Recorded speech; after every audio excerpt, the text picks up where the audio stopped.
Hello and welcome to the TMC Newsroom. My name is Rich Tehrani and today we are coming from the Gaylord National Hotel and Convention Center here in Maryland, stone's throw from Washington, D.C. On our program today are Don Keane, who's a VP of Marketing and Product Strategy at Angel.com, and he's sitting immediately to my left, and David Toliver, who is a Senior Manager of Marketing and Communications of Angel.com as well. How are you guys? Good. How are you doing today? I'm doing great. Thanks for being on the program. Thanks for having us. So could you give me a little bit of information about your company and what you're up to these days? Sure. Angel is a cloud-based customer experience company. We specialize in IVR and contact center solutions for large enterprise companies. Pretty much we focus on the Global 2000. We've been around for about 10 years. We're a full operating division of MicroStrategy, which is a leading world-class BI solutions provider. And we're very, again, focused on IVR and contact center and all about the cloud right now. So very exciting. The cloud is a place to be right now, isn't it? Yeah, we're seeing tremendous growth. Even in a down year like '09, we saw tremendous growth year over year versus '08. And we think that large enterprises are finally getting used to and accepting and open about the cloud. And you really have to thank Salesforce.com for all the work that they've done, in this area. They were really pioneers. It's amazing.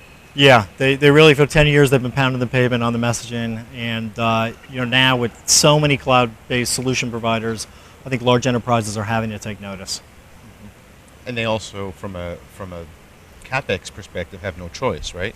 Tremendous value. On the CapEx side, speed of deployment, efficiency, upkeep.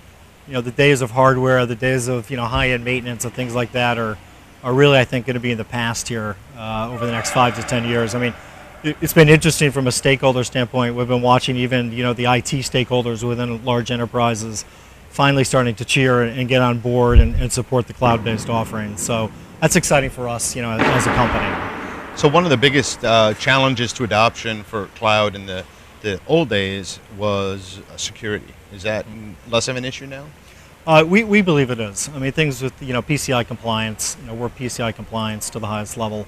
There's been a set of standards put in place to make sure that data and information on customers, which is the most vital, is secure.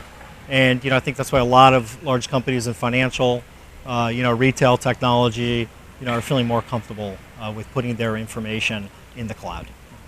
But it's a must-have. I mean, for any enterprise company, one of the first things they look at is security. So, a few years ago, we set out to put in place a number of secure measures, redundant data centers, et cetera, because we knew that would be a top priority for them. Yeah, you look at solution providers like Equinix. I mean, top tier, first class, data centers that are as secure as anything in the world. So that makes sense. So you're able to basically afford the best of the best in terms of trying to keep your systems up and running and secure, because you're obviously hosting for so many different companies, and so that's your core competency. That's correct. I mean, at the end of the day, the solution that we're providing is global security. We've selected, we think, the best partner in Equinix, and as Dave mentioned, redundancy is the key. So we have a facility in Ashburn, we have a facility in Chicago, and we're looking to develop a facility out in Europe. Now, as you grow, does keeping your systems up and running all the time become more of a challenge? We don't think so. I mean, we think the scalability, the systems and the partner technology that we're putting in place if needed, allows us to run at 4 nines as we stretch towards 5 nines consistently. So, I think any cloud-based provider is looking for a minimum of 3 nines and hopefully stretching out to 4 or 5 nines. And, any system at the end of the day potentially could have some issues. Even an internal one. Even if it's on-premise. And that's what we're battling in the world of IVR and contact center. So many of these companies have, entrenched, on-premise hardware solutions that have been in place for 5 to 10 years. And we think that is the opportunity at the end of the day to replace these in the long run. They do become obsolete at some point, right? If they aren't already. Yes, they become obsolete. That's that's correct. So, things we're looking at for next year, we're completely excited. We had a big announcement in April built around taking best-in-class BI and marrying it with our IVR solution. So we took MicroStrategy's business intelligence, we married it on the code level with our IVR solution, and really developed the first ever BI analytics and reporting around an IVR offering. So we're excited about that. We rolled it out in April. Companies like Pfizer and AstraZeneca have all signed up. We're looking to continue that big bang here throughout the rest of calendar 2010.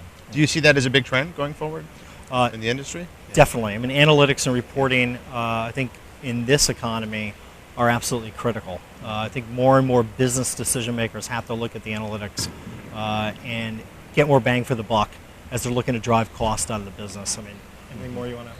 Yeah, I mean, it's really just a driver of being able to fine-tune the IVR system or the contact center solution, looking at the analytics and seeing where potential trouble spots may lie, and having the ability to go in and make changes that directly affect the call flow and how the customers are experiencing that IVR system.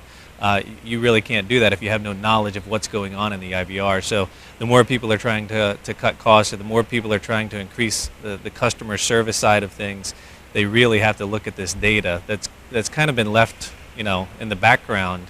A lot of people look at web analytics and are looking at that front door of their business, but the IVR side of things has been a little bit left in the IT world, and so with the business users being able to look at that data and seeing what's happening in their IVR solution, and where things are going well and where they're not, and being able to react to that to make everything better, is just going to make everything better for the business.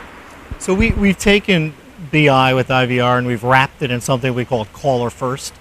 And Caller First it's very much a mission for us, and it's a mission around really looking at the end user experience and through the entire process looking for ways to improve that, to raise customer satisfaction, to improve things like containment, for a customer versus going to a live agent. But at the end of the day, you look historically at IVR, it's really been a four-letter word. I mean, it's just not something that people are really excited about dealing with. And we're trying to make best-in-class IVR solutions that people are excited about, because automation's here, right? I mean, if you want it or not, look at ATMs. Look at when you go to the airport now. I mean, you're checking into United. It's all kiosks. If you go to the grocery store, it's about renting movies in the red box. It's here to stay, and we need to find a way to make it absolutely best in class and experience. So here's a question, a little bit off the mark. It's about your domain name. How often do people look to acquire that from you? I would imagine all the time. Has it happened? Yeah, people call, but it's I think when they see an established business under that domain name, and the person that owns it, the CEO of MicroStrategy, is never looked to sell it. But we get a lot of questions. I would imagine about it. It's just such a great name, especially now, just when so difficult to get a name that's a dictionary name, as they say. Right? Do you have an offer that you want to make? We'll talk off camera. I don't want any competition from the internet there. On that point, I want to add that we're launching a rebranding of the company on August 2nd up at the Speech Tech Show. And we're excited. We're keeping the same name because we think the name has got it's innovative, it's breakthrough, it's got a lot of positive things around cloud. It has wings. Oh yeah, I like that. It's in the cloud. Yes. I like that. But it's going to be a new look and feel for the enterprise market. So that's great. Well, congratulations, and I'm looking forward to seeing that. Let us know when it happens so we can cover it. And thanks for being on the program today. Okay, great. This was great. Thank you.